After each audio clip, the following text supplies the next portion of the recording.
в България не си направи свои медии, така ще бъде.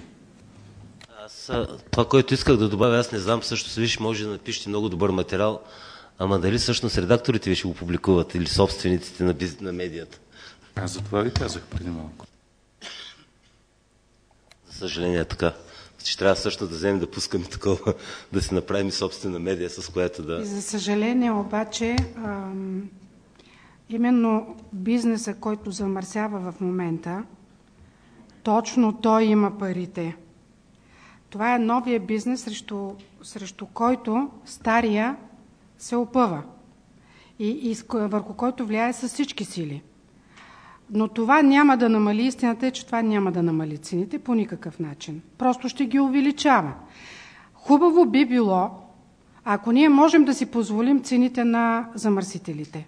Хубаво би било, ако имаме работа и имаме такива доходи, че можем да плащаме тая енергия, да махнем с ръка, че някой ще се обогатява за наша сметка. Няма лошо. Само че това нещо не може да се случи. Цените ще се вдигат все повече, защото изчерпаемостта на ресурсите е много силна. Въглищата са за още 100 години напред в цял свят. И да, на някои места за по-малко, но общо взето така средно претеглено. Петрол е за около 40, максимум до 50 години. Това бяха изследванията. Да. И в крайна сметка новите войни няма да се водят за петрол, те ще се водят за води. Тоест ще се водят точно за това, за което говорим ние сега, че използването на водната енергия като ресурс всъщност подобрява структурата на водните басейни и прави по-чиста природата. Ние обаче се отказваме от това нещо, императивно, за да отидем в какво друго?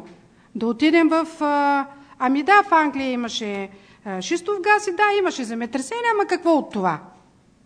Нали? Отиваме към разработването на находища, до които трудно се стига и които са вече скъпи поради начина на разработване. И т.е. ние се отказахме от ефтините си неща и отидахме в другите. Императивно като държавна политика, което аз ви казвам пак, много меко се изразявам, но това е геноцид спрямо нас като жители на тази държава. Тоест, то геноцид е спрямо другите, но мен не ме интересува как живеят другите държави, мен ме интересува тук как живее. Аз искам да имам правото да поставя на покрива си някакъв панел. Дали ще произвежда електричество или топлина, няма никакво значение. Искам правото да мога да сложа термопомпа и да се отоплявам вкъщи. Когато живея в блок, ще приема условията на блока. Но какво пречи в топлофикациите да влезе енергия възобновяема? Какво пречи да се насече дългата мрежа, по която има страхотно много загуби, топлоснабдителни загуби? Така както са направили тъпите дъчани, един вид, тъпи казвам в кавички. Там всеки квартал има топлофикация. Но Дания е държавата с най-висок стандарт, в който един пенсионер се появява на 60 години, независимо дали е работил или не, и на който пенсията му преди години беше 12 000 крони, от които 3 000 годишно. Годишната му пенсия 3 000 годишно даваше той за енергия. 4 пъти повече даваше за всичко останало. Дали ние не можем да бъдем там? Как ще го постигнем, като ние всяка година даваме по 5 милиарда, за да купуваме вносни ресурси и не използваме тези, които имаме в България? И тия вносни ресурси на нас не струват пари. Верно, търгове са. На тия търгове винаги има така една хубава наценка тук-таме. Затова и тези неща не са прозрачни. Няма как да бъдат прозрачни. Но пък вие сте колегите, които можете да, ако не го кажете така, както ние го казваме, вие можете да го загатнете, както започнахте да го правите. Аз прочетох статията в Капитал и видях там какво пише. Да, защо когато на зелената енергия се сваля цената на тока расте? Зададен беше въпроса. Всеки, който е достатъчно умен, може да го прочете. Това е нещо, което аз, например, приветствам и за мен е голямо удоволствие, че за пръв път има пробив. Ако вие зададете въпроса деликатно на този етап, предполагам, че няма как сами да прецените, т.е. не да прецените, няма как сами да го направите, вие бихте могли да генерирате тези въпроси, които надолу всички останали ще си зададат. Така че пресконференцията е в изключителна степен обърната към вас, за да достигнат нашите думи до потребителите. Дали сме засегнати от това, че бизнесът трябва да се развива? Ами засегнати сме. Това са работни места. Само, че заболеваемостта покрай един вятърен парк е една, покрай слънчев парк е друга, но покрай мариците е трета от прахови и финни частици и от серни окиси, изхвърлени във въздуха. Различна е. И то в пъти, да. Но когато имате болни хора и те не могат да се трудят и да привнасят, да увеличават брутния вътрешен продукт в държавата, това означава, че държавата обеднява императивно. И това ще го кажат всички хора от бизнеса. Какво си позволяваме да правим ние? Точно това. Ние обедняваме държавата. Всеки ден на практика фирми отпадат и хора излизат на улицата. Когато тези хора не могат да внасят своите данъци, ние всъщност с какво ще субсидираме здравеопазването, социалната си система или образователната си система? Кой от нас може да внесе данък в тая държава, ако е без работа? С такова законодателство, което се променя на всеки 6 месеца, и даже не е на 6 месеца, ами в рамките на приемането на Закона за енергетиката още 2 пъти промениха Закона за възобновяемите източници. Плюс неговата промяна от преди няколко месеца, плюс това, че беше приет нов закон миналата година. Ако няма сигурност за нито един инвеститор как да дойде тук. Основните разговори в енергетиката и по отношение на зелената енергия се водят само за финансови потоци. Но никой не говори за техническите.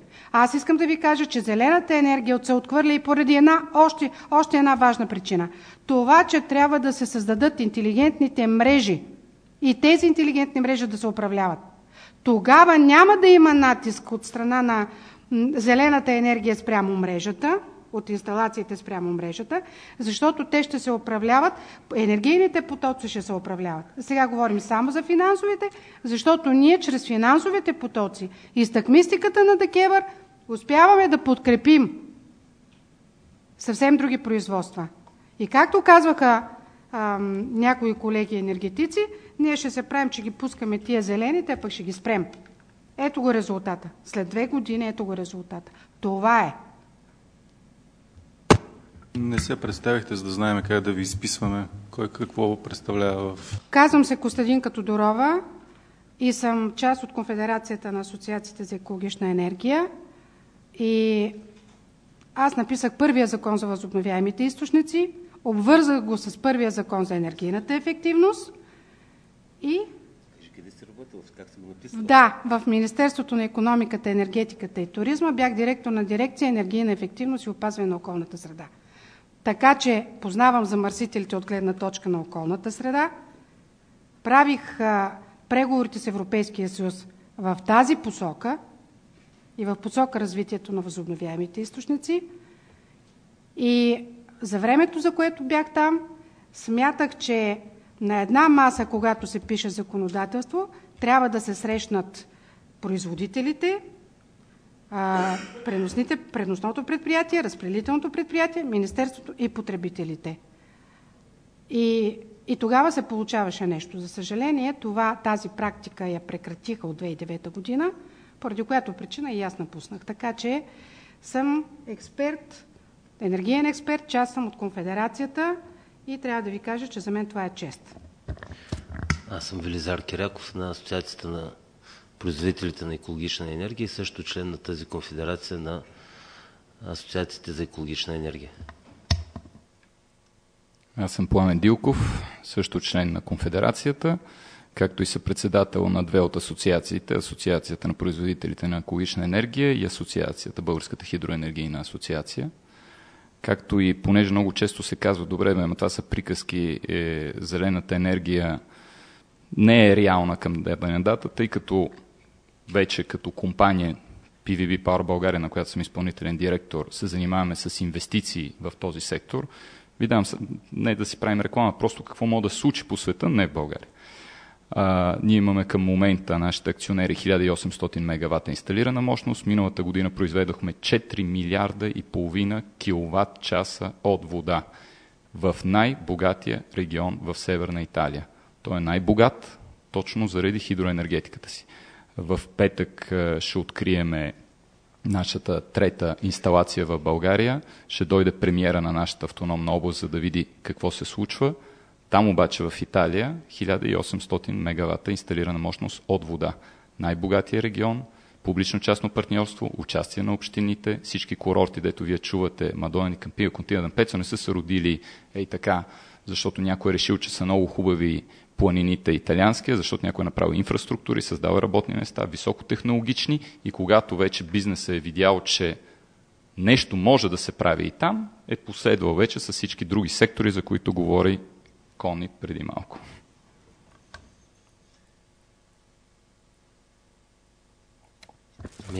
Ако няма други въпроси, тъй като вече времето напредна, можем да закрием и конференцията. Искам да ви благодаря на всички вас, които присъствахте тук. Надявам се вашите редактори да пуснат вашите статии, за да стигнат до хората.